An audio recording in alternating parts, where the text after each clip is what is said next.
নমস্কার, আমি অনির্বাণ। সঙ্গে রয়েছে অরিন্দম এবং শুদ্ধ সত্য ঘোষ। আমরা বই প্রকাশনী শুরু করেছিলাম কয়েকজন বই পাঠককে নিয়ে।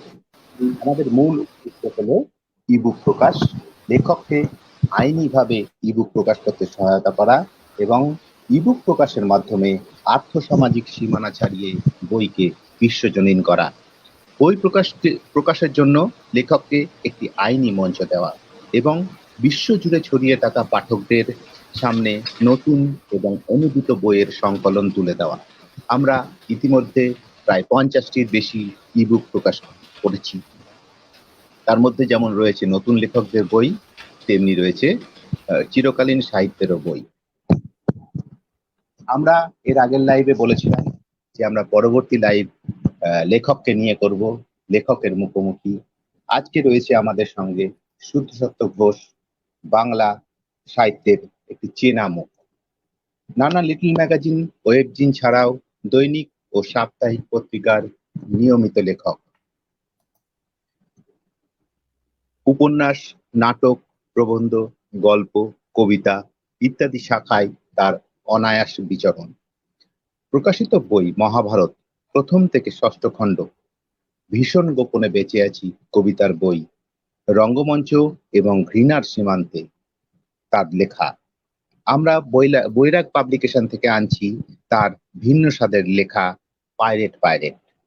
তবে শুদ্ধ সত্য কেবল লেখালেখি করেন তা নয়, উনি নাট্য এবং চলচ্চিত্রের সঙ্গে স্বেচ্ছাশ্রমী রূপে যুক্ত। নাট্য, চলচ্চিত্র, স্থির চিত্র ইত্যাদি বিষয়ে আংশিক সময় আমন্ত্রিত শিক্ষকতা করেন। নাট্য নির্দেশক, নাট্যকার এবং অভিনেতা হয়ে কাজ করেছেন নানা জায়গায়। এমন এক বিদগ্ধ মানুষের সাথে আজকে আমরা আলাপচারিতায় থাকব। আমার সঙ্গে রয়েছেন অরিন্দম। অরিন্দম, হ্যাঁ, নমস্কার। আমি প্রথমে একটু বলে নিই, শুদ্ধ সত্যবাবুর একটু ইন্টারনেটের সমস্যা হচ্ছেন বলে উনি আবার জয়েন করছেন, উনি বেরিয়ে গিয়ে। তো ততক্ষণে পর্যন্ত আমি বলি যে অনির্বাণ তো মোটামুটি আমাদের বৈরাগ পাবলিকেশন সম্বন্ধে যা বলার তা বলেই দিল। এখানে যে ব্যাপারটা আমি একটু হাইলাইট করতে চাই সেটা হচ্ছে শুদ্ধ সত্যবাবুকে আমরা নানা রূপে জানি, যেমন অনির্বাণ বলেছে যে লেখক, নাট্যমঞ্চে আছেন, নানা রকমের অ্যাক্টিভিটিতে আছেন। উনি অনেক রকমের বই লিখেছেন যার কিছুটা পৌরাণিক আশ্রিত, যেমন ধরুন গঙ্গা হৃদি, তারপর তো মহাভারত গুলো আছেই। এগুলো যিনি মহাভারতের কাজ এখনো চলছে। এই নতুন যে বইটা বেরোচ্ছে যে পাইরেট পাইরেট, এটাও একটা ওরকম নতুন ধরনের নতুন দিক নিয়ে লেখা। এটা থ্রিলার এমনিতে, কিন্তু এই থ্রিলারটা লেখা হয়েছে সোমালির জলদস্যুদের নিয়ে, যার উপরে বাংলায় তেমন কোনো লেখা হয় না। কয়েক বছর আগে পর্যন্ত আমরা হয়তো সবাই খেয়াল করেছি যে যে সোমালি জলদস্যুদের নানা জায়গায় আক্রমণ হচ্ছে, নানা জায়গায় অনেক ভারতবর্ষ সহ যত বড় বড় দেশে নানা দেশের নেভি ইত্যাদি ওখানে পাঠাতে বাধ্য হয়েছে।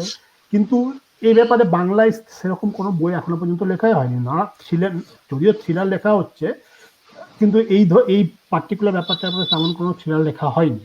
আর এই বইটির কথা যদি ভাবি, এই বইটি অনেকদিন আগে যখন পাবলিশ হয়েছিল তখনও বাংলায় থ্রিলার ব্যাপারটা ঠিক সেই লেভেলে প্রকাশিত, মানে জমে ওঠেনি বা এরকম বলা যেতে পারে। তো ওকে, শুদ্ধভাবে চলে এসেছেন উনি। তো এবার আমরা ওনাকে জিজ্ঞেস করতে পারি আরো বিস্তারিত হবে। নমস্কার। নমস্কার আমাদের আজকের লাইভ শোতে। আচ্ছা অরিন্দম, তুই শুরু করবি? তুই শুরু করতে পারিস, তোর যদি কিছু থাকে। না, আমি করতে। ঠিক আছে। তো শুদ্ধ সত্যবাবু, আমরা তো বৈরাগ প্রকাশনী আপনার সঙ্গে কাজ করছি। তো আপনার প্রকাশিত বইটা বেরোবে আমাদের 21শে জুন, তাই তো? 21শে জুন বোধহয় আমাদের বেরোনোর কথা। তো এই লেখাটার পেছনের ইতিহাসটা কি আমাদের বলবেন? মানে হঠাৎ করে এই লেখার, মানে এই ধরনের একটা থ্রিলার, মানে যে সময় আপনি লিখেছেন সে সময় বাংলা সাহিত্যের থ্রিলার বা আমাদের বাংলায় সেইভাবে তো আসেনি। তো হঠাৎ করে এই লেখার ভাবনাটা আপনার কিভাবে এলো? এটা খুব মজা। আসলে থ্রিলার ধর্মী লেখা এর আগেও আরেকটি আছে যেটা বই হিসেবে প্রকাশিত হয়। ইনফ্যাক্ট শিলালেখার কারণটা কি সেটা একটা সত্যি খুব গুরুত্বপূর্ণ। আমি যখন সেই অর্থে পেশাদারি ভাবে লেখালেখির জগতে এলাম তখন আমার মূল পরিচয়টা হচ্ছে মহাভারত। এবার অনেকেই আমাকে বলতেন যে এই জাতীয় লেখালেখি বেশি করে করা উচিত, মানে মহাভারত ওরিয়েন্টেড বা এই জাতীয় লেখালেখি বেশি করে করা উচিত। এবার হয় কি, লেখার জায়গা থেকে যত বিভিন্ন বিষয় নিয়ে, যত বিভিন্ন জনরে আমি লিখবো, যত বিভিন্ন বিভাগে আমি লিখবো বা ভাববো, আমার ব্যক্তিগত শিক্ষার পরিধিও বাড়ে। তো বস্তুত আমি উপন্যাস লিখতে শুরু করেছি তখন আমার বয়স বেশ কম। কিছু কিছু প্রকাশিত হচ্ছে পত্র পত্রিকা, এরকম একটা জায়গা। সেই সময় দাঁড়িয়ে প্রথম এই জাতীয় উপন্যাসে হাত দিই, সেটা মহাভারতের অনেক। সেই উপন্যাসের বিষয়বস্তু ছিল হচ্ছে আর্জেন্টিনায় যে একটা, আপনারা জানেন, একটা দীর্ঘ সময় ধরে মিলিটারি জুন্টার শাসন চলেছে। সেই জুন্টার শাসন চলাকালীন সময়ে এই যে বহু মানুষ হারিয়ে যাচ্ছে, নিরুদ্দেশ হয়ে যাচ্ছে এবং তার বিরুদ্ধে এক ধরনের প্রতিরোধ গড়ে উঠছে। এই সময়কালটাকে ধরে আমি একটি উপন্যাস লিখেছিলাম এবং খুব মজার একটা ঘটনা ঘটেছিল। মানে যে পত্রিকায় উপন্যাসটি প্রকাশিত হওয়ার কথা সেখানে উপন্যাসটি পাঠিয়ে দিয়েছে। একেবারে ছাপাখানায় যখন, তখন আমাকে সম্পাদক ফোন করছে, ফোন করে বলছে, আরে আপনি তো এই লেখাটা, মানে মূল লেখাটা লেখকের নামটা দেননি। আমি একটু ভাবি মূল লেখকের নাম দেননি, মানে সত্যি প্রথমে একটু নাম দেখেছি মূল লেখা বলতে, এটা তো মূল লেখা মানে এটা অনুবাদ নয়। মানে এতটাই প্রি অকুপায়েড একটা সিস্টেম আমাদের আছে যে বাংলায় বসে একজন আর্জেন্টিনা নিয়ে লিখছে মানে সেটা অনুবাদ হতে বাধ্য, কোনো অবস্থাতেই সেটা মানে মৌলিক লেখা হতে পারে। অথচ এমন নয় যে এখানে কখনো এই জাতীয় লেখা হয়। আমার আগে, মানে আমি চাঁদের পাহাড় বাদই দিচ্ছি, আমি যদি কিউবা নিয়ে লেখালেখি ইত্যাদি প্রভৃতি এগুলোকে ধরি, আমার আগে অনেক করেছে। এবার সেইখান থেকে থ্রিলারটাকে ব্যবহার করার জায়গা নিয়ে আমার কতগুলো মানে প্রশ্ন তৈরি হয়েছিল বলেই আমি ওটাকে হাত দিয়েছিলাম, যেটা এইখানে এই থ্রিলারটার ক্ষেত্রেও গুরুত্বপূর্ণ। সেটা হচ্ছে থ্রিলারের যে ডাইমেনশন। মানে আমরা থ্রিলার কখন আসতে দেখি, প্রাথমিক পর্যায়ে যদি আমরা দেখি ক্রাইম ফিকশনের জায়গা থেকে, প্রাথমিক পর্যায়ে আমরা পাচ্ছি গোয়েন্দা। যে গোয়েন্দাদের আমরা পাচ্ছি খুব ইন্টারেস্টিং, সেই গোয়েন্দাদের ক্যাটাগরি গুলো কিন্তু খুব দেখার মতন। ধরুন মানে এডগার অ্যালান পো গোয়েন্দা, তিনি একজন বেসিক্যালি এমন একজন মানুষ যিনি আভিজাত্যে বিশ্বাস করেন। মাস যাকে বলে, জনসাধারণ যাকে বলে, তার থেকে খানিক দূরত্বে তিনি থাকেন, খানিক নন অ্যাটাচ তার একটা দৃষ্টিভঙ্গি, এবং যে কোনো ভাবনার জায়গা থেকে, অ্যানালিসিসের জায়গা থেকে তিনি যে কোনো রহস্য সমাধান করে তোলেন, এমপিরিক্যাল জায়গা থেকে করে। এমপিরিক্যাল জায়গা থেকে করতে গেলে কি করতে হয়, জেনারেল আমাদের যে পুলিশিং এর যে পদ্ধতি, কোনো একটা ধরা যাক কোনো একটা হত্যা হলো বা কিছু হলো, এই ধরুন কিছু আগেই আমাদের এখানে শর্ট লেকে গুলি চালনা ইত্যাদি প্রভৃতি হলো, ধরুন এই যে এদেরকে ধাওয়া করা থেকে শুরু করে এদেরকে ধরার যে প্রক্রিয়াটা, সেই প্রক্রিয়ায় পুলিশকে যেভাবে কাজ করতে হয় তার মূলটা হচ্ছে তথ্য অনুসন্ধান। একটার পর একটা খুব ছোট ছোট ছোট ছোট তথ্য যুক্তে তাকে একটা থ্রেড তৈরি করতে হয়, যেই থ্রেডটার এন্ডে প্রবাবলি তথাকথিত অপরাধী থাকতে পারে, নাও থাকতে পারে। কিন্তু গোটা কাজটা কিন্তু ভীষণ পরিশ্রম সাপেক্ষ। মানে এখানে কোথাও কোনো বিলাসিতার জায়গা নেই, এখানে কোথাও কোনো আর্মচেয়ারিজমের জায়গা নেই। এবার এই পদ্ধতিটা কিন্তু অ্যালান পোর যে ডিটেকটিভ, তিনি কিন্তু একদম পছন্দ করেন। তিনি গোটাটা ভাবনার জায়গা থেকে বলেন। এটা আসলে আধুনিকতার সাথে, মানে তথাকথিত যে আধুনিকতা, যেটা মানে আমরা 1500 শতক থেকে দেখছি সো-কল্ড মডার্নিটির জন্ম, এই যে আধুনিকতা, এই আধুনিকতার সাথে পুরনো যেসব সিস্টেম গুলো ছিল, পুরনো সিস্টেম গুলোর সাথে না আধুনিকতার বিরোধের জায়গা। এবং অ্যালান পো যদি ব্যক্তিগত জীবন ঘেঁটে দেখেন তাহলে দেখবেন পরিষ্কারভাবেই আমেরিকার দক্ষিণাঞ্চলে যে ধরনের ভিক্টোরিয়ান কালচার বা ব্রিটিশ ওরিয়েন্টেড কালচারাল যে সিস্টেমটা ছিল সেই সিস্টেমটাকে কিন্তু অ্যালান পো ভীষণ পছন্দ করে। এবং ইয়াংকি কালচার যাকে আমরা বলি, সেই ইয়াংকি কালচারটা কিন্তু তার একদমই। তো এতক্ষণ উনি বলছিলেন যে ওনার কিভাবে এই লেখার ধারণাটা এলো, এবং সেক্ষেত্রে একটা অদ্ভুত কথা উনি বললেন যে বাংলায় বসে বিদেশের পটভূমিকায় লেখা লেখা মানে সেটা খানিকটা অনুবাদ আর কি, যে এখানে বসে বাংলায় বসে মৌলিক লেখা যায়, এই ভাবনার জায়গাটাতে আমাদের বোধহয় একটা ব্লকেজ এখনো থেকে গেছে। যদিও চাঁদের পাহাড় বিভূতিভূষণ লিখেছিলেন, কিন্তু এখানে বসে উনি কিন্তু সম্ভবত আফ্রিকা সেভাবে ঘুরে আসেননি, তাই তো অরিন্দম? ঠিক কথা। উনি কিন্তু এই সমস্যাটা আছে অ্যাকচুয়ালি। ইভেন যদি বিদেশি পটভূমিতেও লেখা হয় কোনো গল্প, তাহলে অনেকেই হয়তো পড়তে শুরু করে প্রথমেই ভাবেন যে এটা কি মৌলিক গল্প, মৌলিক থ্রিলার, নাকি এটা কোনো অনুবাদ, যেটা সম্মুখে উনিও হয়েছিলেন আর কি। কিন্তু এখনকার দিনে এটা লেখা অসম্ভব কিছু না। যদি বিভূতিভূষণ যদি অত বছর আগেই চাঁদের পাহাড়ের মতো পুরো বিদেশি ভূমিকায় কিংবা চীনের গিয়ে ভূমিকায় পটভূমিকায় নানা রকমের গল্প লিখতে পারেন, তাহলে এখনকার দিনে যখন ইন্টারনেট এত অ্যাভেলেবেল, তাহলে এই ধরনের লেখা না হওয়ার কোনো অসুবিধা নেই আর কি, আমরা যেটা বুঝি। তো সেটাই, এটা একটু অবাক ব্যাপার বলতেই হয়। তো অরিন্দম, আমরা একটু নিজেরাই কথা বলি এই বইটা নিয়ে নাকি?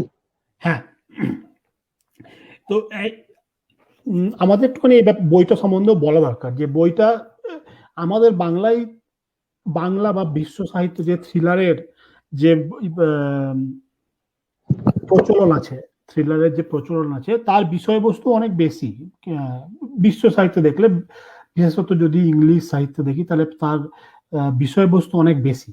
আমাদের বাংলাতেও আমরা দেখেছি যে বিষয়বস্তুর কোনো কমতি নেই, কিন্তু সেই বিষয়বস্তুর দিক থেকেও এই জলদস্যু, আধুনিক জলদস্যু এবং তার পেছনে যেসব বড় প্লেয়াররা আছে, আমি ইচ্ছা করে শব্দটা ব্যবহার করছি, যে বড় প্লেয়াররা আছে তাদেরকে নিয়ে আসা, তাদেরকে তুলে নিয়ে আসা, সেই ব্যাপারটাকে এই বইটি পড়তে গেলে পাঠক সেটা বুঝতে পারবেন যে এটা শুধু থ্রিলার মানে জাস্ট একটা জলদস্যু আক্রমণ, তাকে প্রতিহত করার জন্য নিরাপত্তা বাহিনীর অ্যাটাক, এই শুধু এইটুকুর মধ্যে এটা নেই, শুধু এইটুকুর মধ্যেই নেই ব্যাপারটা জড়িত, তাই তো শুধুমাত্র এটা আরো বড় পটভূমিকাকে পেছনে কি ব্যাপার আছে সেগুলোও আপনি ধরার চেষ্টা করেছেন, নয় কি? আমি দুঃখিত, নেটওয়ার্কের সমস্যার জন্য বারবার এটা হচ্ছে। তো যেখান থেকে বেরিয়ে গিয়ে আসার চেষ্টা করি, সেটা হচ্ছে এই যে ডিফারেন্সের জায়গাটা, অর্থাৎ মাস কালচার, মাস এবং গোয়েন্দা, এই দুটোর মধ্যে যে ডিফারেন্সের জায়গাটা, সেটা কিন্তু সাহিত্য জগতে দীর্ঘদিন ধরে, এবং পৃথিবীর বেশ কিছু বিখ্যাত গোয়েন্দা গোটা অ্যাটিচিউডটার জায়গাতেই, এবং এই ধারাটার সূচনা করেছে।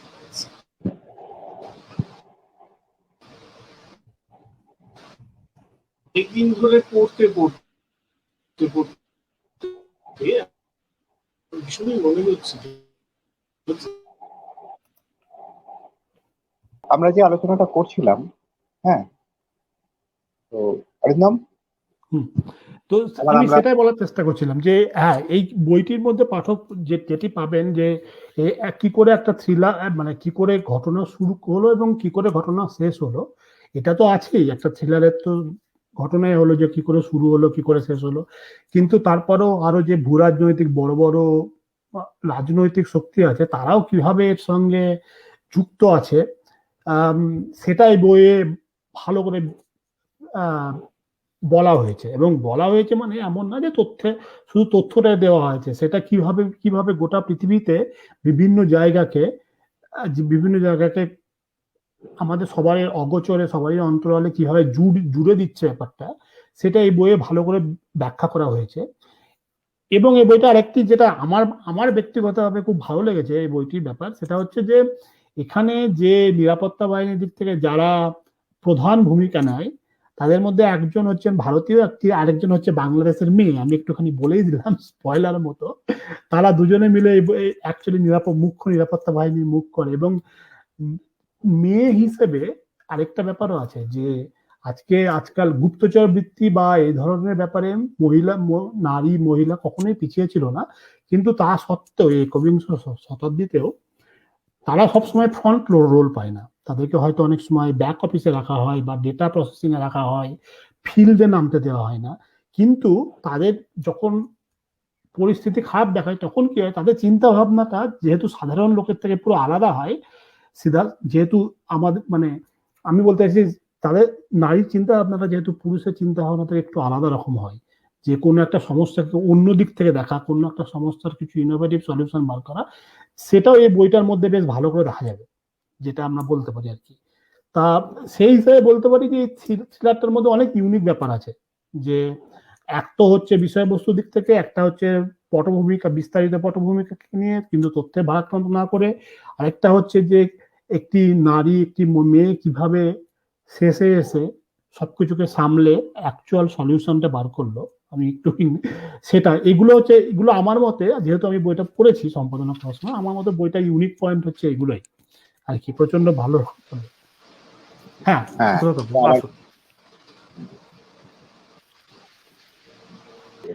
না ওটা কেটে গেল। তো আমাদের সঙ্গে অনেক পাঠক বন্ধুই রয়েছেন, একটু তারা অনেক কিছু লিখছেন, আমি একটু বলে নিই এই পাকে। আমাদের পাঠক বন্ধু তনুশ্রী সরকার দেব বলছেন, মানে ওই পরিপ্রেক্ষিতে যেটা যখন আমরা আলোচনা করছিলাম যে এই বাংলায় বসে বিদেশি লেখার বর্ণনা দিতে গেলে কি হয়, তো উনি যেটা বলেছেন, উনি বলছেন যে লেখা যায় কারণ কল্পনা শক্তি দিয়ে পৃথিবীর যে কোনো প্রান্তে পৌঁছানো সম্ভব, তবে হ্যাঁ, বিদেশি সাহিত্যের প্রতি ভালোবাসা থাকাটা জরুরি। হ্যাঁ, আমরা আবার পেয়েছি আমাদের লেখককে। সুব্রতবাবু, খুব দুঃখিত, এরকম ইউজুয়ালি এখানে হয় না, খুব বাজে ব্যাপার হচ্ছে। এরকম হয়, নেটওয়ার্কে হতেই পারে, এতে কিছু বলার নেই, যে কাউরেরই হতে পারে, এটা আপনার আমার সবারই হতে পারে। আমি সংক্ষেপই করি, না হলে পরে সত্যি ব্যাপারটা এরকম বারবার কেটে গেলে দাবি লাগবে। তো আমার বেসিক্যালি থ্রিলার লিখতে আসা, বা এই তারও আগে আমি তো গোয়েন্দা উপন্যাস লিখেছিলাম, সেটি এগুলো লিখতে আসার কারণ হচ্ছে এই যে তথাকথিত পপুলার যে ধারা, যে ধারাটাকে জেনারেলি সাহিত্যের ক্ষেত্রে লিটারারি ভ্যালুতে মনে করা হয় এর কোনো গুরুত্বই নেই। উল্টো দিকে উম্বেরতো একোর মতন লেখকেরা, মানে তিনি দার্শনিক থেকে শুরু করে মানে তার অপার আর কি গুণাবলী, সেই ধরনের মানুষ পর্যন্ত গোয়েন্দা উপন্যাস লিখছেন মানে তার ভিতরে নিশ্চয়ই কিছু আছে। এই কিছু আছেটাকে একটু ধরা, বোঝা বা জানার জন্য আস্তে আস্তে এগুচ্ছে। ইনফ্যাক্ট মানে আমাদের এই যে জেনারেল দেখার জায়গা, যে আমরা তথাকথিত জনপ্রিয় সাহিত্যকে আমরা ভীষণ কম গুরুত্ব দিই, বাদ দিয়ে দিই, তাকে মানে খানিকটা কি বলা যায়, খাটো করার এক ধরনের প্রবণতা। এই প্রবণতাটা কিন্তু যদি আমি সাহিত্য, রাজনীতি সব দিক থেকেই দেখি, তাহলে পাশ্চাত্যেও কিন্তু বাকতিন থেকে শুরু করে গ্রামসির মতন লোকেরা কিন্তু বহুবার এর বিরোধিতা করছে। তারা সামাজিক উপাদানগুলোর মূল্য বের করার চেষ্টা করছেন তথাকথিত জনপ্রিয় লেখালেখি। তো আমি মূলত যে ধরনের লেখা লিখে থাকি, বা তার আগে যে ধরনের লেখা লিখছিলাম, আমি জানি যে সেগুলো ভীষণ জনপ্রিয় লেখার পরিসর নয়। এবার এই জনপ্রিয় লেখার যে পরিসর আছে, সেই পরিসরের মধ্যে কি কি দেখা যায়, কি কি এক্সপ্লোর করা যায়, এটা করতে গিয়ে আমার খানিক গোয়েন্দা বা থ্রিলার ইত্যাদি লেখার দিকে আসা। এই পাইরেট থ্রিলারটির কথা একটু বলি। যে সময় আমি থ্রিলারটি লিখতে শুরু করছি, সেই সময়ে মানে আমি গোটা পৃথিবীর ক্ষেত্রে যদি বলি, রাজনৈতিক ক্ষেত্রে সোমালিয়া একটা ভীষণ ইন্টারেস্টিং জায়গা হয়ে উঠেছে। মানে আমরা রাজনীতিতে শুনেছি, বা যে একটা রাষ্ট্র মানে ধারাবাহিকভাবে ইতিহাস আমরা পেয়েছি রাষ্ট্র কিভাবে তৈরি হয়, এবং কিছু কিছু রাজনৈতিক মতবাদ আছে যেগুলোতে রাষ্ট্র ফাইনালি ডুবে যাবে, এরকম একটা ভাবনা। ডুবে গেলে পরে বাদ বাকিটা ঠিক থাকবে। এটাই হোক, সেই ভাবনাতে আলটিমেটলি আমরা সেই রাজনৈতিক ভাবে কাউকে পৌঁছতে দেখি। কিন্তু সোমালিয়া খুব গুরুত্বপূর্ণ হয়ে উঠলো এই একটা অদ্ভুত কারণ। সোমালিয়া রাষ্ট্রটি গঠিত হওয়া এবং সোমালিয়া রাষ্ট্রটি ভেঙে পড়া, মানে এখনো সোমালিয়ার কিন্তু অবস্থা যা, তাতে তাকে স্টেটলেস স্টেটই বলাটা এক ধরনের বাঞ্ছনীয়। সোমালিয়ার একটা দীর্ঘ ইতিহাস আছে, মানে তার সেখানে যে কেভ পেন্টিং পাওয়া যাচ্ছে সেটা কিন্তু ৯,০০০ বছরের পুরনো, ১,০০০ বছরের বিষয়। সোমালিয়ার ধারাবাহিক মানে হর্ন অফ আফ্রিকার যে জায়গায় সোমালিয়া দেশটির অবস্থান বা আজকে যে সোমালিয়া বলে যা পরিচিত, সেই জায়গাটির সাথে গোটা বিশ্বের বাণিজ্যের যে রাস্তা, নৌ বাণিজ্যের যে রাস্তা, সেই রাস্তার একটা ভীষণ গুরুত্বপূর্ণ সম্পর্ক আছে। আফ্রিকার গোটা মহাদেশীয় ইতিহাসে সোমালিয়ার ভূমিকা ভীষণ গুরুত্বপূর্ণ, কারণ সোমালিয়ার মাধ্যমেই তথাকথিত মধ্যপ্রাচ্য থেকে, ভারতবর্ষ থেকে এই যে জায়গাগুলোর সাথে যোগাযোগ আফ্রিকার সাথে গড়ে ওঠা, তার মধ্যে অনেকাংশই সোমালিয়ার অবদান আছে বর্তমান সময়ে। এবং এরকম একটা রিচ হিস্ট্রি নিয়ে আমরা যদি তার মধ্যযুগটাও দেখি, দেখবো যে সেখানে কিন্তু বেশ বেশ একটা মানে ভালো অবস্থা। সেই দেশটা ধীরে ধীরে ধীরে ধীরে ধীরে ধীরে কলোনাইজড হয়ে দাঁড়ালো, মানে ব্রিটিশ প্রোটেক্টরেট স্টেট হয়ে দাঁড়ালো। একটা অংশ ইটালিয়ান ফ্যাসিস্ট যারা, তাদের দখলে চলে গেল। এবার এই সমস্ত কিছু থেকে যখন এরা মুক্তি পেল, সেই মুক্তি পাওয়ার জায়গাটা খুব ভয়াবহ হয়ে উঠলো, সেইটা একটা দেখা।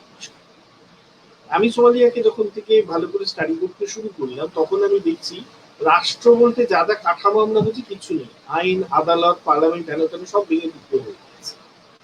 তাহলে দেশটা চলছে কি? খুব ইন্টারেস্টিং দেখা গেল কতগুলো ওই যে ভয়েডটা তৈরি হলো, পলিটিক্যাল ভয়েডটা, সেই পলিটিক্যাল ভয়েডটা তৈরি হওয়ার সাথে সাথেই ধীরে ধীরে কতগুলো রিজিওনাল বিষয় ঘটতে থাকে। এই যে প্রাচীন প্রথা যাকে আমরা বলি বা নীতি ইত্যাদি প্রভৃতি যাকে আমরা বলি, তার একাংশের পুনরুত্থান ঘটলো, যে পুনরুত্থান ঘটার ফলে মানে সোমালিয়ার বিভিন্ন অঞ্চলে বিভিন্ন ধরনের প্রাচীন প্রথাগত শাসন শুরু হলো। এবং এই শাসনটা কিন্তু আলাদা করে নির্বাচিত জনপ্রতিনিধি ইত্যাদি প্রভৃতি নয়। খানিক সোমালিয়ার বিভিন্ন ট্রাইবের যারা বয়স্ক মানুষজন, তার থেকে শুরু করে যারা, এটা খুব গুরুত্বপূর্ণ যে, হ্যাঁ আমি প্রশ্নগুলোর উত্তর নিশ্চয়ই দেব, আমি দেখছি প্রশ্নগুলো, জাস্ট এইটুকুন বলে নিয়ে আমি প্রশ্নগুলোর উত্তরে আসছি। হ্যাঁ, তো এটা খুব গুরুত্বপূর্ণ যে সোমালিয়া কিন্তু আমরা যাকে তথাকথিত শিক্ষা বলি, সেই দিক থেকে কিন্তু একটা সময় ভীষণ এগিয়েছে। মানে তার যে বিশ্ববিদ্যালয় থেকে শুরু করে বাদ বাকি শিক্ষার পরিকাঠামো, সেটা কিন্তু আফ্রিকার মধ্যে ওয়ান অফ দ্য বেস্ট।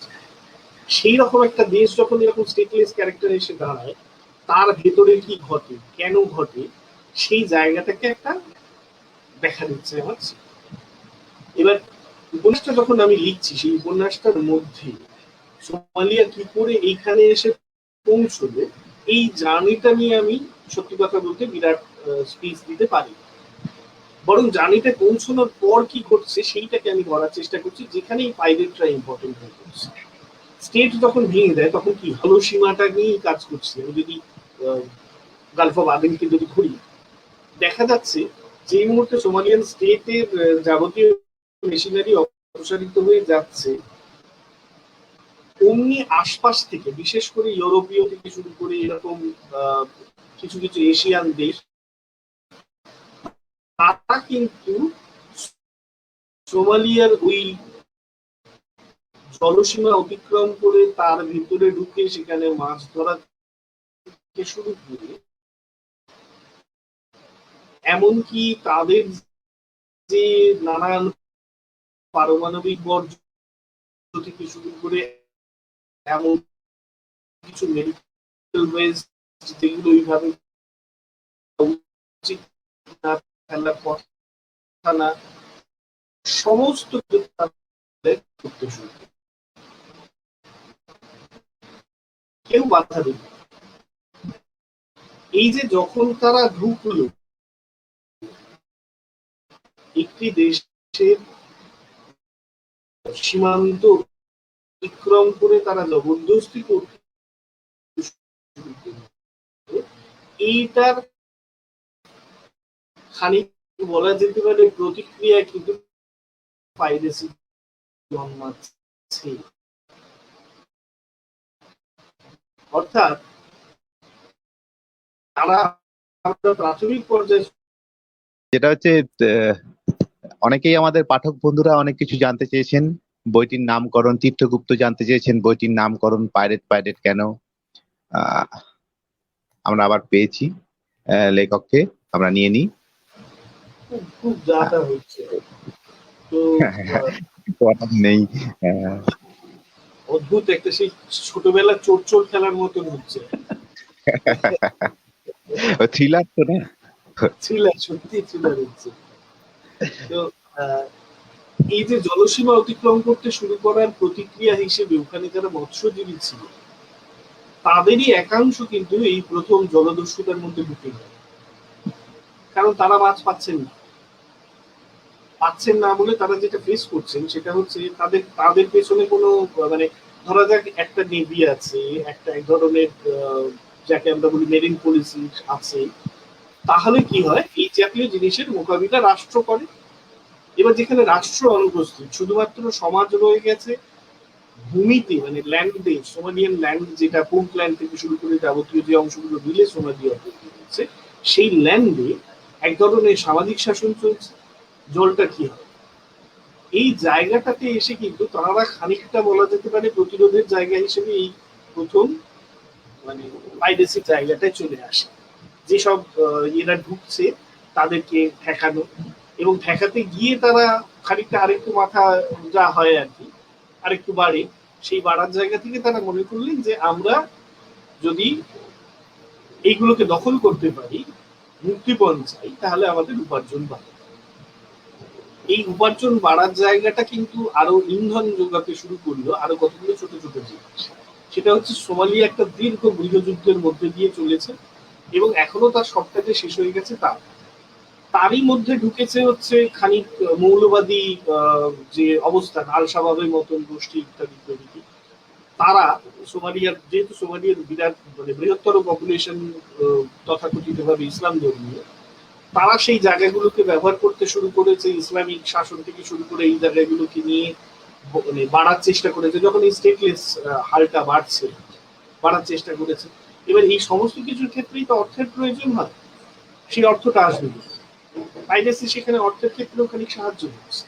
মানে আমি তো যে সময়টা লিখছি জলদস্যুতা নিয়ে লিখছি, ল্যান্ড পাইরেসিও কিন্তু তার পরবর্তীকালে মানে 2017 থেকে এটা ডিক্লাইন করতে শুরু করলো সি পাইরেসিটা। ল্যান্ড পাইরেসিটা কিন্তু আরো বাড়তে শুরু করলো 2017 পর। এবার এইরকম অবস্থার মধ্যে দাঁড়িয়ে বাদ বাকি দেশগুলোর ভূমিকা, প্রথমত হচ্ছে গৃহযুদ্ধ যখন শুরু হয়েছে তখন ইউএনও থেকে শুরু করে সবাই তারা ফোর্স পাঠিয়েছে, হ্যান্ড করেছে ত্যান করেছে। তারপর কিছুদিন পরে সেই ফোর্সের যখন ক্যাজুয়ালিটি হতে শুরু করলো, তারা হারিয়ে যেতে শুরু করলো, তারা সরে গেলেন। মানে এটা অদ্ভুত আমাদের রাজনৈতিক পরিসর, আমরা পুরো জায়গাটাকে মানে খালি করে দিয়ে চলে। এবার ওই মানুষগুলো কি করবে, that is none of our business. এই জায়গাগুলো ভীষণ ভীষণ অদ্ভুত, ভীষণ মানে বিভিন্ন দেশেই যেখানে যেখানে উপনিবেশ তৈরি হয়েছে, আমাদের দেশে যারা উপনিবেশ তৈরি করেছেন তারা এমন একটা হালে গোটাটাকে ছেড়ে দিয়ে যান যেটা ভয়ঙ্কর হয়ে দাঁড়ায়, ফ্র্যাগমেন্টেড হয়ে দাঁড়ায়, ভায়োলেন্ট হয়ে দাঁড়ায় এবং দীর্ঘ সময় ধরে তার বিষ বইতে হয়। আমরা এখনো বলছি, সোমালিয়ার ক্ষেত্রেও তাই হচ্ছে। এবং এটা খেয়াল রাখার দরকার, সেটা হচ্ছে সোমালিয়া কিন্তু অয়েল রিসোর্সের জায়গা থেকেও গুরুত্বপূর্ণ, মানে শুধু ট্রেডিং পোস্ট হিসেবে নয়, অয়েল রিসোর্সের জায়গা থেকেও সোমালিয়া সমান গুরুত্বপূর্ণ।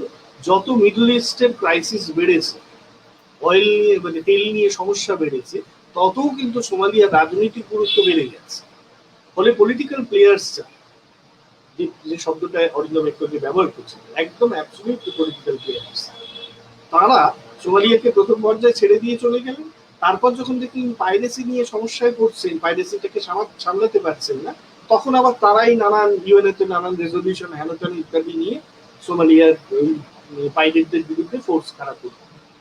ঠিক আছে, মানে বেআইনি কাজ, তার একটা তো অবশ্যই মোকাবিলা হওয়া উচিত, কিন্তু বেআইনি কাজ তো আগেরগুলো ছিল। মানে একটা দেশের জলসীমা অতিক্রম করে তার যাবতীয় সামুদ্রিক সম্পদ তুলে নেওয়া, সেই দেশটাকে আরো ভয়াবহ পরিবেশের ইয়ের মধ্যে ঠেলে দেওয়া, নিউক্লিয়ার গার্বেজ মানে বুঝতেই পারছি, মেডিকেল গার্বেজও ভয়ঙ্কর সমস্যাজনক হয়।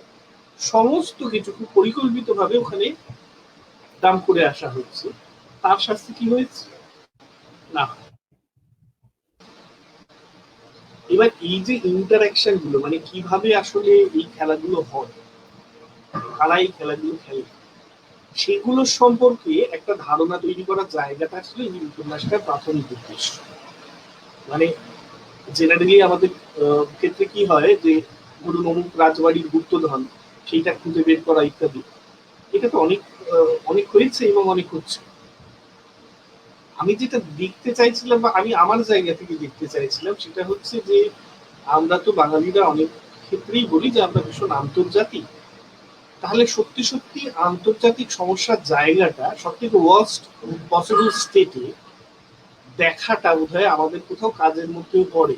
কারণ আজকে আমি যখন সোমালিয়ার এটা নিয়ে কথা বলছি, খেয়াল করলে দেখবেন আমাদের এই দক্ষিণে এই সুন্দরবন অঞ্চলে কিন্তু জলদস্যুতা একটা বিপুল বিষয়।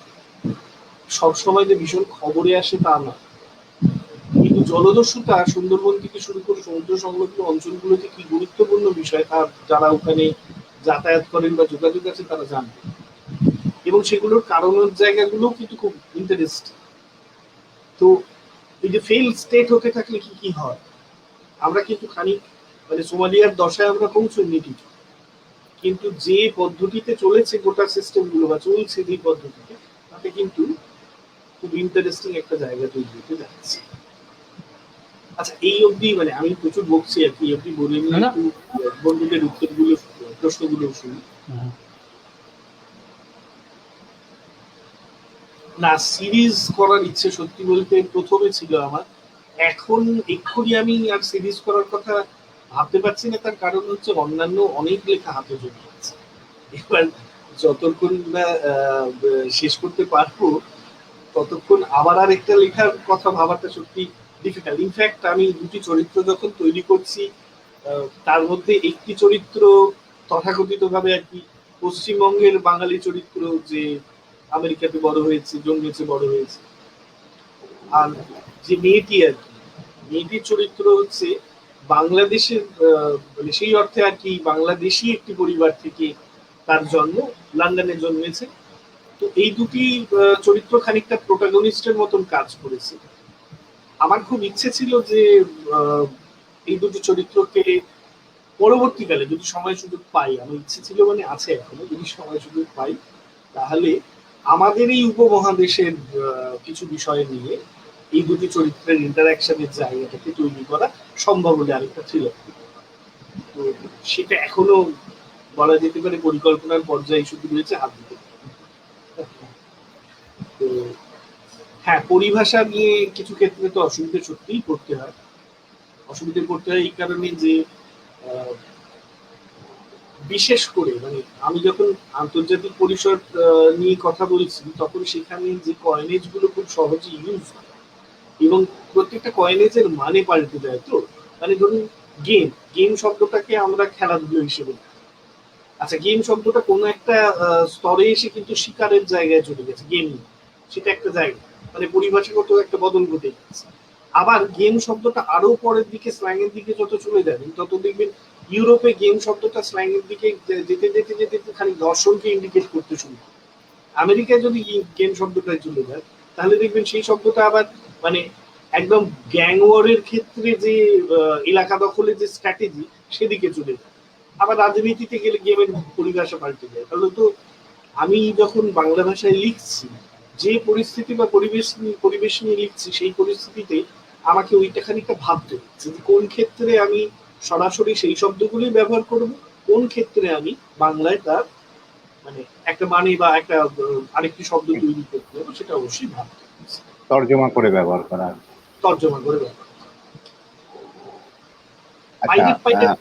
এই এতক্ষণ ধরে যে পাইরেসির কথা বলছিলাম, মানে আসলে পাইরেসির জায়গাটা একদিক থেকে যেমন অপরাধ, তেমন উল্টো দিক থেকে দেখতে গেলে পাইরেসিও তৈরি করার পেছনে আসলে আমাদের অপরাধগুলো কাজ করছে, মানে বাকি বিশ্বে অপরাধগুলো কাজ করছে। এইটাকে খানিকটা বলা যেতে পারে ফোকাসে আনার জন্যই পাইরেট পাইরেট নামটাকে মানে পড়লে হয়তো, আমি জানি না আপনারা পাঠক পড়লে পরে হয়তো আপনাদের মনে হতে পারে আলটিমেটলি পাইরেটটা কি বা কারা। হ্যাঁ বলুন। আচ্ছা, আঞ্জনেয় ভট্টাচার্য বলছেন সোমালিয়ার প্রেক্ষাপটে গল্প, বাংলা ভাষায় লিখেছেন। সোমালিয়ার আঞ্চলিক ভাষার অনুষঙ্গ কিছু কি ব্যবহার করেছেন, বা সোমালিয়া বাংলায় সোমালিয়ান চরিত্র কথা বলছে, এই ব্যাপারটা হ্যান্ডেল করতে গিয়ে কি কোনো সমস্যা হয়েছে, বা বিষয়টা কিভাবে ভেবেছেন? আমরা শুনবো। সেটা সত্যি কথা বলতে প্রথমেই আমি ভাষার ক্ষেত্রে একদমই সোমালিয়ান আঞ্চলিক ভাষার কোনো অনুষঙ্গ ব্যবহার করতে পারতাম, সহজেই করতে পারতাম, কারণ ঘটনাচক্রে নানা পৃথিবীর নানান প্রান্তে বন্ধু বান্ধবেরা ছড়িয়ে আছে, এবং আফ্রিকার নানান প্রান্তেও বেশ কিছু বন্ধু বান্ধব আছেন। আমি চাইলে পরেই সেগুলো কালেক্ট করা এবং ব্যবহার করাটা খুব কঠিন ছিল। কিন্তু আমি একটা জিনিস করতে চাইনি, কেন করতে চাইনি তার রাজনীতিটা একটু বলি। মানে ধরুন আমি একটি চরিত্র, সোমালিয়ান চরিত্র, সেটি তার ভাষার মধ্যে, মানে বাংলাতেই তো আমাকে লিখতে হবে, তো এক্স্যাক্টলি তার ভাষাটা লিখতে পারবো না, সেক্ষেত্রে পাঠক পড়তে পারবে বা বুঝতে পারবে যদি তিনি এই ভাষাটি না। এবার আমি যখন এই কাজটা করব, করার সময় আচমকা ওই একটা দুটো শব্দ ব্যবহার করতে গেলে যেটা হয় সেটা হচ্ছে এক ধরনের ওই ওপর থেকে দেখার মতন অবস্থা তৈরি। ওপর থেকে দেখার মতন অবস্থা বলতে একটু পরিষ্কার করি, সেটা হচ্ছে সান্থালরা আমাদের দিকু বলে, বাঙালিদের একটা বড় অংশকে দিকু বলে, কারণ বাবুয়ানিটার সাথেই সান্থালদের প্রথম পরিচয় হচ্ছে বাঙালিদের বাবুয়ানি। এবার আমি যখন কোন একটি উপন্যাস লিখছি, সেইখানে সান্থালি ভাষাকে ব্যবহার করতে যাই, হয় আমি তাকে পুরোপুরি ব্যবহার করব, আর যদি না করি তাহলে শুধুমাত্র কতগুলো শব্দ দিয়ে আমি শুধু সান্থালিকে বোঝাতে পারি, সেক্ষেত্রে কোথাও একটা তার ভাষার অবমাননার প্রশ্ন আসে। এইটা আমার অন্তত ব্যক্তিগতভাবে ভীষণ মনে হয়, যে কারণে খানিকটা বলতে পারেন যে অমিয় ভূষণ মজুমদার একটি খুব গুরুত্বপূর্ণ কথা বলতে, তিনি যে অসামান্য সব উপন্যাসগুলো লিখেছেন তার অনেক ক্ষেত্রে এই পরিভাষা বানাতে গিয়ে বা ভাষা বানাতে, ধরা যাক একটি অঞ্চলের ভাষা, সিলেটের ভাষা, বীরভূমের ভাষা, এই যে এইরকম নানান আমরা ভাষার পরিচয় দিই, তো তিনি কিন্তু একদম ওরকম কোনো আঞ্চলিক পরিচয় না দিয়ে নানান অঞ্চল থেকে উপাদান সংগ্রহ করে আরেকটা নতুন ভাষা নির্মাণ করছেন চরিত্র, এবং এটা খুব সিরিয়াসলি করছেন, কারণ ওই আঞ্চলিকতাটা যেমন গুরুত্বপূর্ণ তেমন এটাও একটা বিষয়, সেটা হচ্ছে আঞ্চলিকতাটা কার কাছে গুরুত্ব। যিনি ভূমিপুত্র, যিনি ও ভাষায় লিখছেন, তার কাছে অনেক বেশি গুরুত্বপূর্ণ, এবং তার কাছে সঠিক ব্যবহারটা হতে পারে। আমি যদি বাইরে থেকে সেই ভাষাটাকে ব্যবহার করতে থাকি, এখানেও কোথাও এক ধরনের ওই কলোনাইজেশনের যে চিন্তা ভাবনা সেটা কাজ করে। হ্যাঁ, এখানে অন্য কোনো ভাষা আমি ব্যবহার করিনি এমন না, আমি এখানে কোথাও কোথাও ইংরেজি ব্যবহার করেছি, ইংরেজিকে একদম সরাসরি ব্যবহার করেছি, কিন্তু সেটা ব্যবহার করার কারণ হচ্ছে ইংরেজির উপনিবেশ হিসেবেও, মানে ইংরেজি সোমালিয়ার কিন্তু বেশ পরিচিত ভাষা এবং প্রচলিত ভাষা আরবির পাশাপাশি।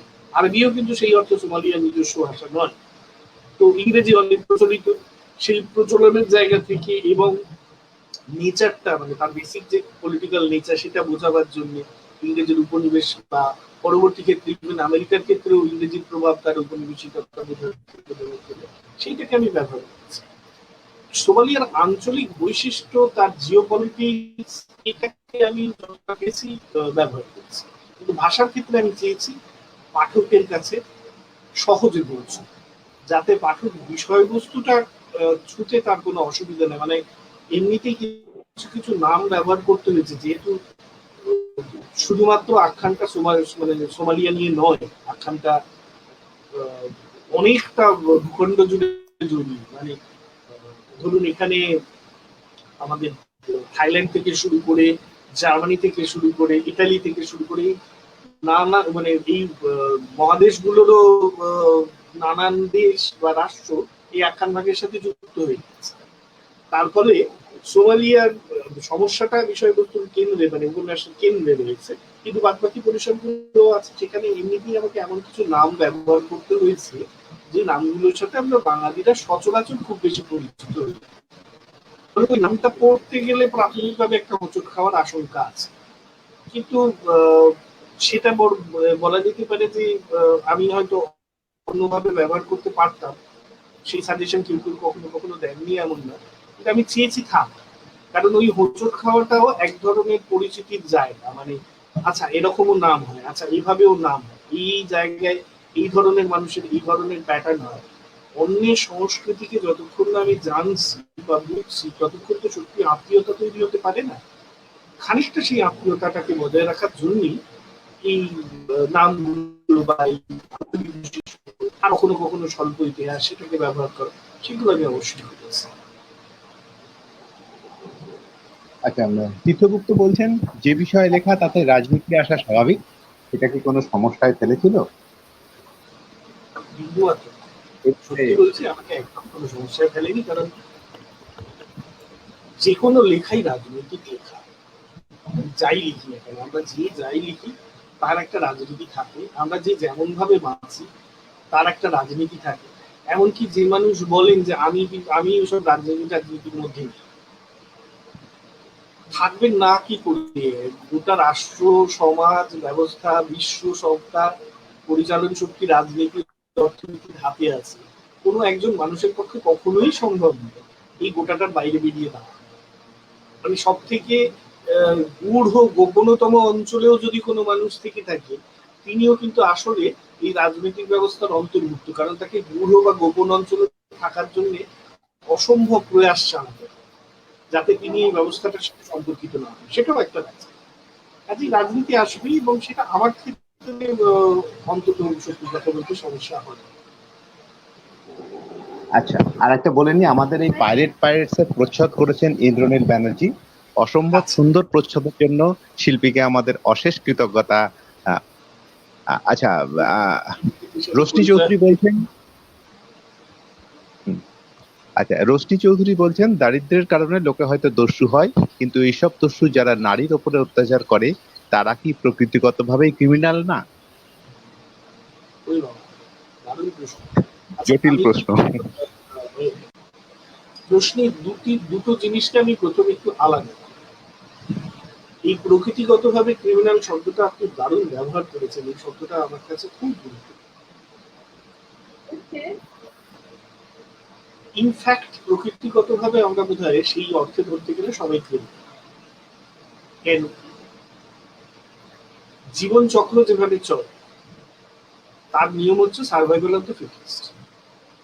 আপনি যদি সিম্পলি খাদ্য চক্র দেখেন তাহলেও কি হয় আপনারা খুব ভালো করে জানেন, মানে হরিণ ঘাস খায়, বাঘ হরিণ খায় ইত্যাদি প্রভৃতি করে মানুষ সব খায়। তার মানে আমাদের ক্রমাগত এক ধরনের হত্যালীলার মধ্যে দিয়েই চলতে হয়, এটাই প্রকৃতির স্ট্যান্ডার্ডাইজেশন হয়ে আছে। এবং মানুষ তথাকথিত ভাবে যে নিজেকে প্রকৃতির সব থেকে গুরুত্বপূর্ণ জীব বলে দাবি করে, সে কিন্তু এখনো এই পর্যায়টা পেরিয়ে যেতে পারেনি। এখনো তাকে, আমি পশু হত্যা না করতে পারি, আমি কিন্তু গাছপালা হত্যা করবো, কারণ আমাকে শাকসবজি খেতে হবে, কাজে তারও প্রাণ আছে, সুতরাং সেটা হত্যা।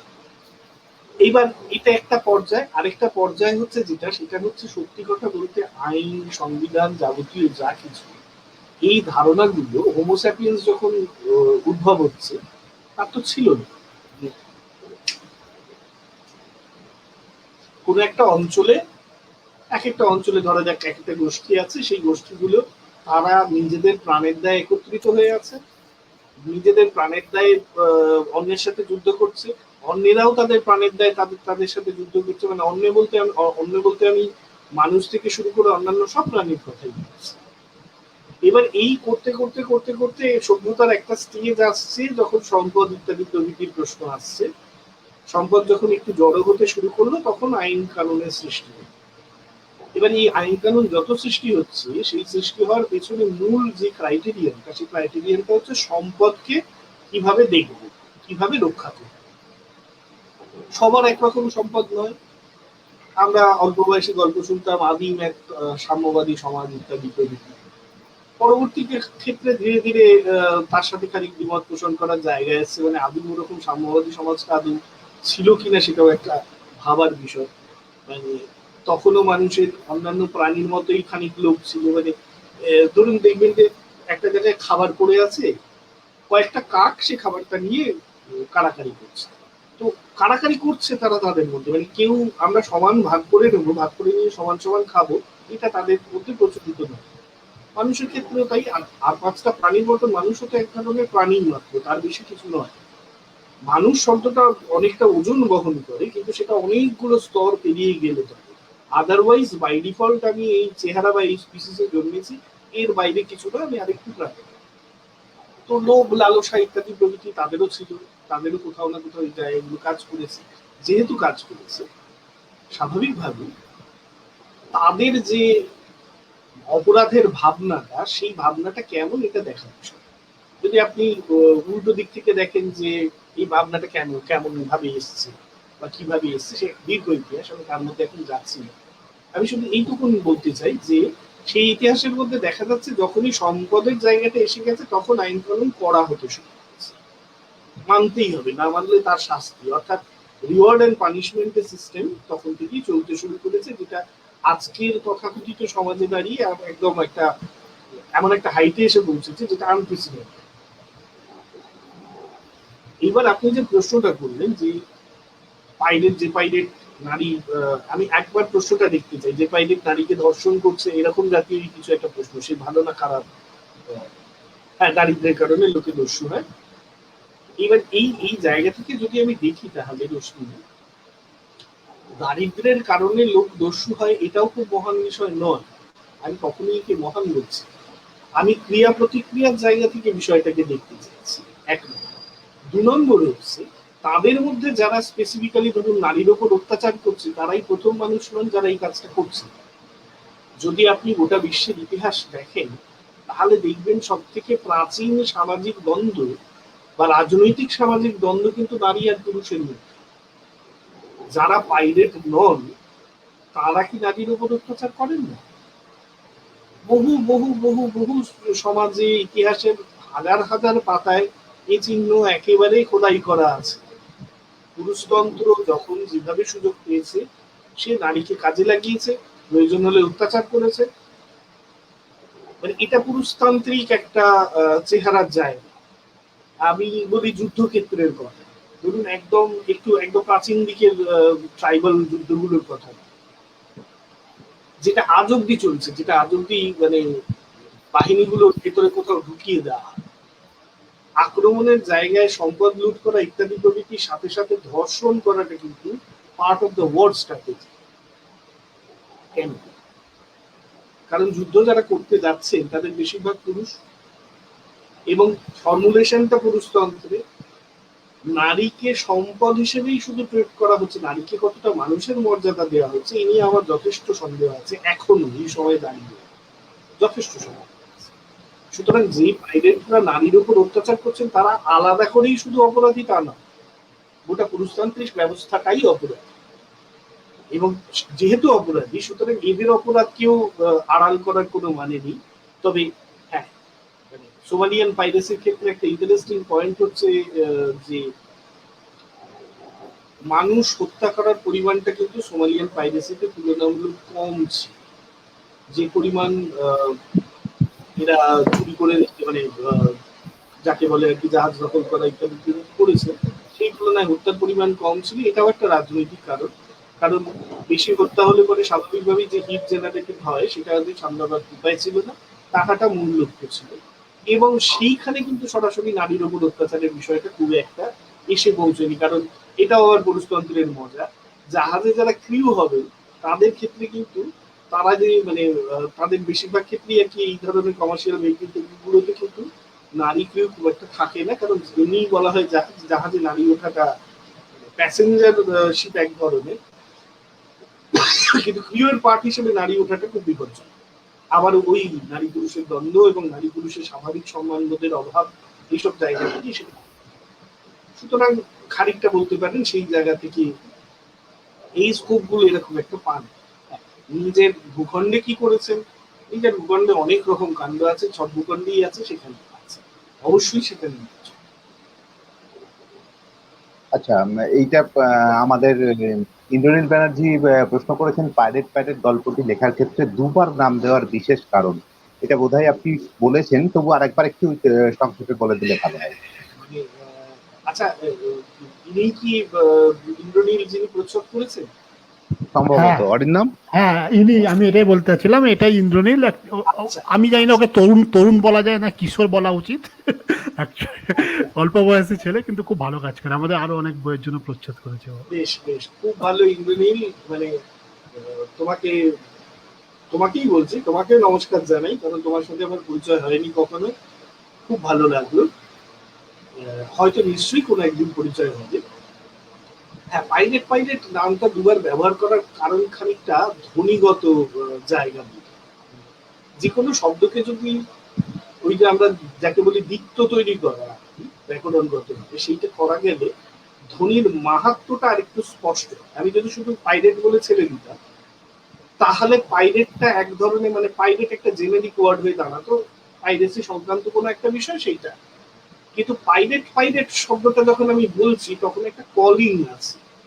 মানে আমরা যেরকম মর্স কোডে আর কি বিপদ এলে পরে যেরকম টাইপ করি না, বা জেনারেলি যে পদ্ধতিটা আছে, এটা এটা এটা যেন একটা মানে কলিং এর মতো, কি কেউ একটা বিপদে পড়েছে, সেই বিপদের জায়গা থেকে সে বলছে আর কি, জলদস্যু এসছে টাইপের।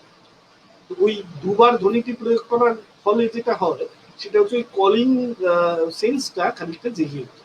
আমার মনে হয়েছে নামটা দেওয়ার ক্ষেত্রে, যেই কারণে আহ, নামটা বদল করে পাইরেট পাইরেট করেছে।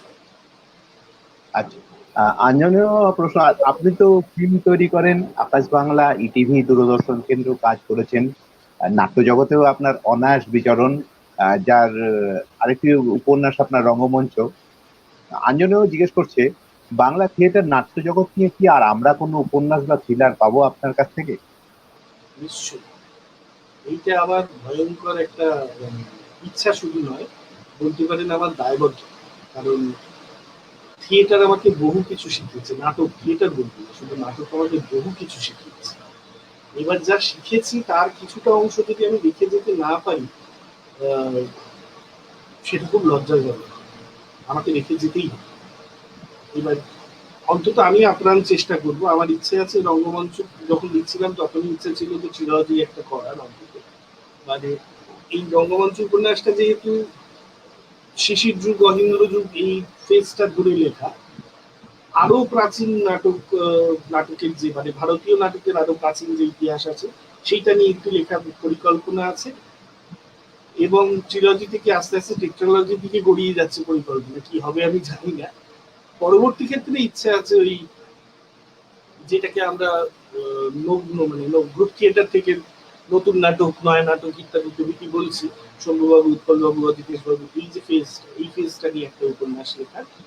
এবং তারও পরে যে ফেজটায় আমরা খানিক কাজকর্ম করেছি বা করার চেষ্টা করেছি, সেই ফেজটা নিয়ে আরেকটা উপন্যাস লেখা, যাতে নাট্য জগতের যে আভ্যন্তরীণ বিষয়ে থেকে শুরু করে যাবতীয় কিছুর সাথে আরেকটু বোধহয় মানুষের পরিচিতি হওয়া দরকার।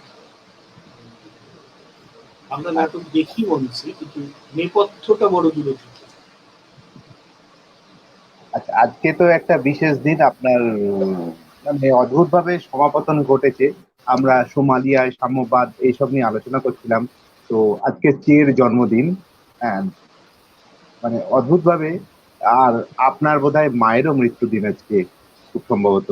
মানে আপনার ইয়েতে মায়ের প্রভাব বোধহয় আছে বিরাট ভাবে, জানি না, আমি চিনি না তাকে।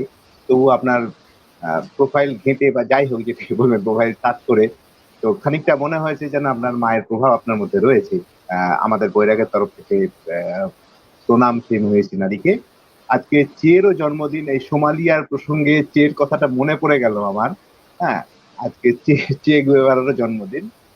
তো চে গুয়েভারার পরিচয় আমাদের কাছে বিপ্লবী হিসেবে, কিন্তু আমার ব্যক্তিগতভাবে মনে হয় মোটরসাইকেল ডায়েরিজের সাহিত্যমূল্যটাও বেশ ভালো।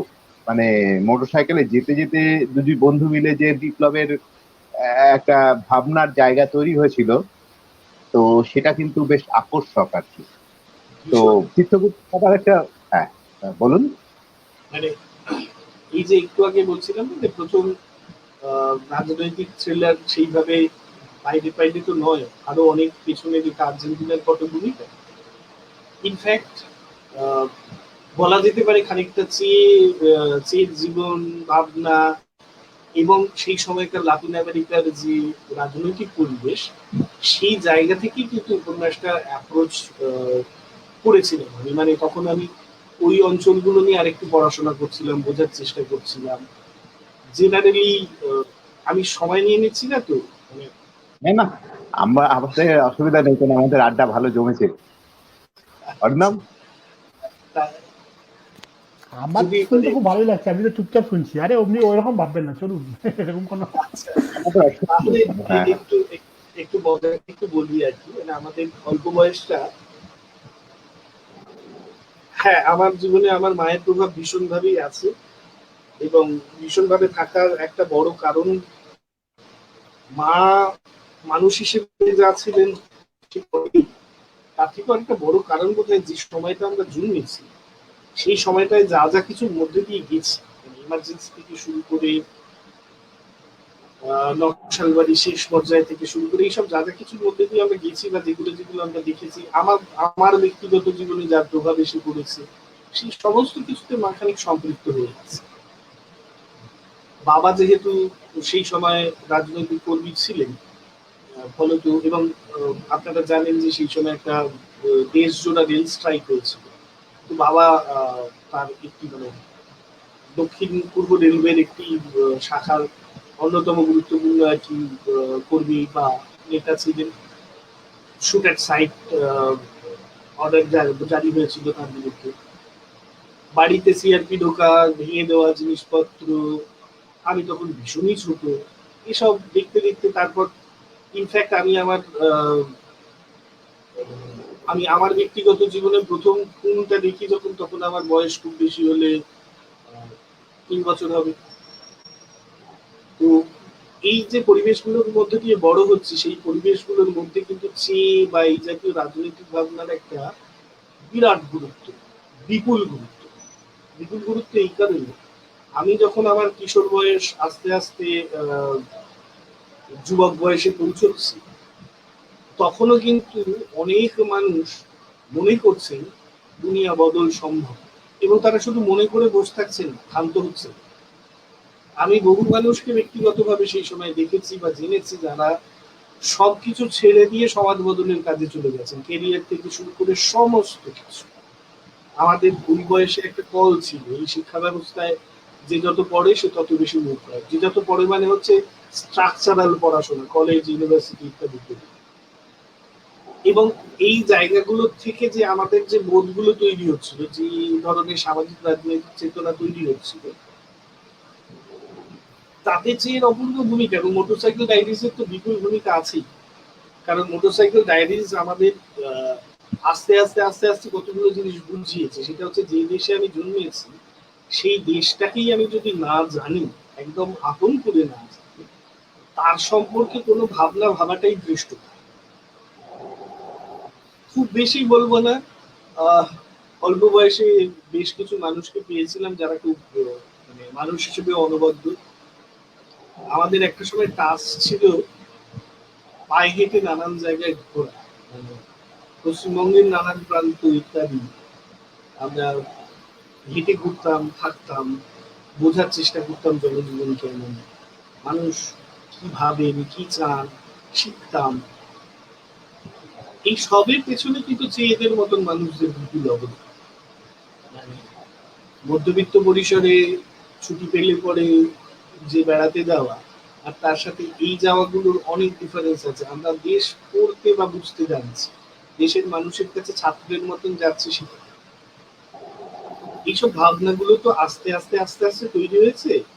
তো হ্যাঁ, একটা পার্থক্য আছে অবশ্যই, সেটা হচ্ছে যে ল্যাটিন আমেরিকা তার নিজস্ব বৈশিষ্ট্যগত জায়গা, জনসংখ্যা থেকে শুরু করে দেশগুলোর আকৃতি ইত্যাদি জায়গা থেকে তাদের নিজের যে বৈশিষ্ট্য, সেই বৈশিষ্ট্য জায়গা থেকে চেয়েদের যে ধরনের রাজনীতি রণনীতি, সেইটা পৃথিবীর সব জায়গায় যে প্রযোজ্য তা নয়।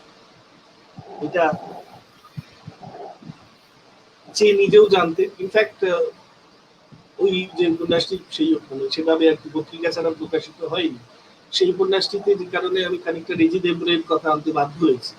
মানে রেজি দেবরের সাথে যে খুব সুসম্পর্ক ছিল, আরবান গেরিলার কনসেপ্ট ইত্যাদি প্রভৃতি নিয়ে দেবরে পরবর্তীকালে ফ্রান্সে তিনি গিয়ে দীর্ঘ লেখালেখি করেছে। সবের সাথে আমরা একমত হতে পারিনি।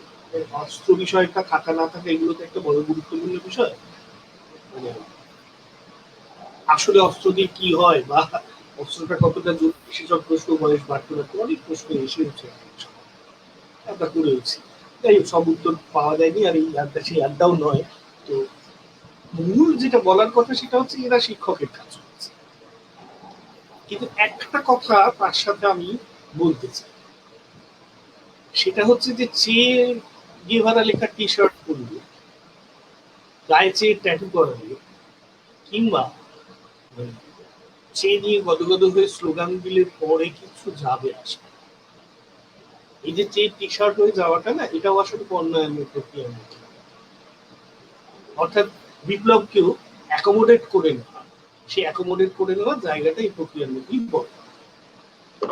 যদি সত্যি সত্যি এই মানুষগুলোর প্রতি শ্রদ্ধা থাকে, ভাবনা থাকে, তাহলে মানে তাহলে বোধহয় আরেকটু ভাবার প্রয়োজন। যে জায়গাটা থেকে মানে এইগুলো শুধু এটা শুধুমাত্র ওই আর কি শো কার্ডের মতো নয়, ইটস বিয়ন্ড দ্যাট। গোটা জীবন চলে যায়, জীবনটাকে ওই যাপনের মধ্যে নিয়ে যেতে, যেখানে গিয়ে সত্যি সত্যি এর কোনো মানে দুই, আদারওয়াইজ আর পাঁচটা হুজুকের মতন এটা আরেকটা হুজুক, সেইটা থাকাটা বোধহয় আমাদের জন্য খুব ক্ষতিকরী হয়ে গেছে। আচ্ছা, তীর্থগুপ্ত একটা প্রশ্ন দিয়েছেন, আমি স্ক্রিনে দিলাম। লেখকের সামাজিক দায়িত্ব থাকা উচিত, ফলে তাদের প্রায় প্রতি ক্ষেত্রে মতামত। এইটাতে না আমি সত্যি কথা বলতে মতামত ব্যাপারটা নিয়ে আমার একটু অস্বস্তি আছে। কারণ আমি মতামত দিচ্ছি মানেই তো সেটা এক ধরনের কমেন্ট, আমি যতটুকু জানাবো যে তার মধ্যে থেকে আমি কিছু কথা বলছি এবং আমি ধরেই নিচ্ছি সেটা শেষ হবে। কমেন্ট দেওয়া আর কি। হ্যাঁ, এইটার বদলে যদি সত্যি আমার কিছু নিয়ে কথা বলার মতন মনে হয়, যথাসম্ভব খতিয়ে দেখে সেটা নিয়ে বলা উচিত বা লেখা উচিত। আর সব ক্ষেত্রে কিন্তু কোনোদিন কোনো মানুষের পক্ষেই সম্ভব না সব ক্ষেত্রে মতামত দেওয়া। মানে এই মুহূর্তে আমরা যখন আড্ডা মারছি, পৃথিবীর নানান প্রান্তে হাজার হাজার জিনিস ঘটে চলেছে। এবার তার মধ্যে সিলেক্টিভলি একটা বা দুটো আমরা চয়েস করে তা নিয়ে আমরা রিঅ্যাক্ট করে থাকি সচরাচর। সেই রিঅ্যাকশনটা যেটা মানে অনেকেই বলেন আপনি অমুক বিষয় কেন মতামত দেননি, দেখি আর কি ফেসবুকে। তো যারা বলছেন তারা নিজেরাও সব বিষয়ে মতামত দিতে পারে। এই জাতীয় মতামত আমার ক্ষেত্রে অন্তত খুব গুরুত্বপূর্ণ বলে মনে করি না। যদি আমার কোনো ভাবনা থাকে আমি সেটাকে স্পষ্ট করে জানাবার চেষ্টা করি, তার বিরোধী থাকলে নিশ্চয়ই সেই বিরোধিতা সম্পর্কে আমি বোঝার চেষ্টা করি। কিন্তু সিম্পলি ওই দু লাইনে মতামত আপনি এটা করবেন বা আপনি এটা করবেন না, এইটার মধ্যে আমি যেতে সত্যি করি। হ্যাঁ, ধন্যবাদ। কিছু একটা ইন্দ্রনীল লিখেছেন, আমি আচ্ছা